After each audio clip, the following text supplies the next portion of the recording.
ఏదో పని ఎడంకానికి కూడా తెలియకూడదు అంటారు. అలాంటిది నువ్వేంట్రా ఈదిలో పోగొత్త పడేసావు. తప్పైపోయింది చెప్పి. తప్పైపోయిందని చెప్పాను. ఎందుకు నన్ను అడగబోయా, నేను చెప్తాను.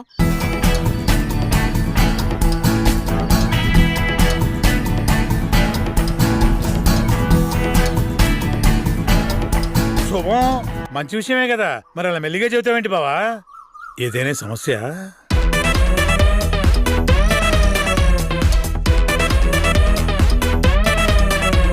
ఏంట్రా నీ ప్రాబ్లం? ఆ అమ్మాయి వేరే వాడిని లవ్ చేయడమా? వేరే వాడిని లవ్ చేస్తూ నిన్ను లవ్ చేయడమా? ఊళ్ళోకేం 100 అంటారు, అవసరానికి 100 రూపాయలు ఏమనండి చూద్దాం.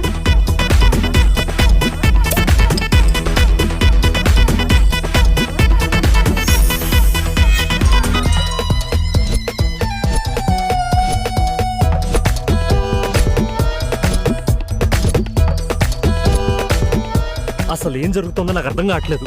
నీకెలా చెప్తే అర్థం అవుతుందిరా? మన వాడెవరితోనో సెల్ఫీ, ఇప్పుడు వీడితో చాటింగ్, ఇవన్నీ చూస్తుంటే నాకు పిచ్చి లేచిపోతుంది. వరా, నీతో కొంచెం పర్సనల్ గా మాట్లాడాలి. ఇప్పుడు నువ్వు అడగాల్సిన క్వశ్చన్ అది కాదు. వరా, నేనంటే నీకు ఇష్టమేనా? ఇప్పుడు కూడా నువ్వు అడగాల్సిన క్వశ్చన్ అది కాదు. నీ ప్రపంచంలో ఉన్న పులిహోర గాళ్ళను నాకే దొరుకుతారు. అమ్మో, ఇది పెద్ద పెంటేలా ఉంది. అయినా కర్పూరం వేలు కర్పూరందే, కిరీటం వేలు కిరీటందే. అది సమస్య. నేను పెళ్ళంటూ చేసుకుంటే వాడినే చేసుకుంటానని ఫిక్స్ అయ్యా. రే హర్ష, కొంచెం సెట్ చేయరా. పెళ్లి సంగతి ఏంటి, జరుగుతున్నట్టేనా?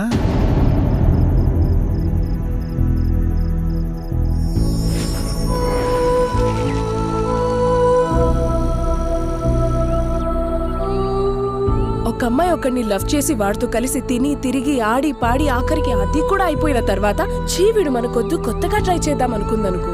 వాళ్ళ నాన్న దగ్గరికి వెళ్లి అమాయకంగా మొహం పెట్టి, నాన్న నాకు పెళ్లి చేసుకోవాలనుంది, మీరెవరిని చూస్తే వాళ్ళనే చేసుకుంటాను అని అనిందనుకో. 2 రోజుల్లో పెళ్లి, 3వ రోజు అప్పగింతలు, 4వ రోజు శోభనం.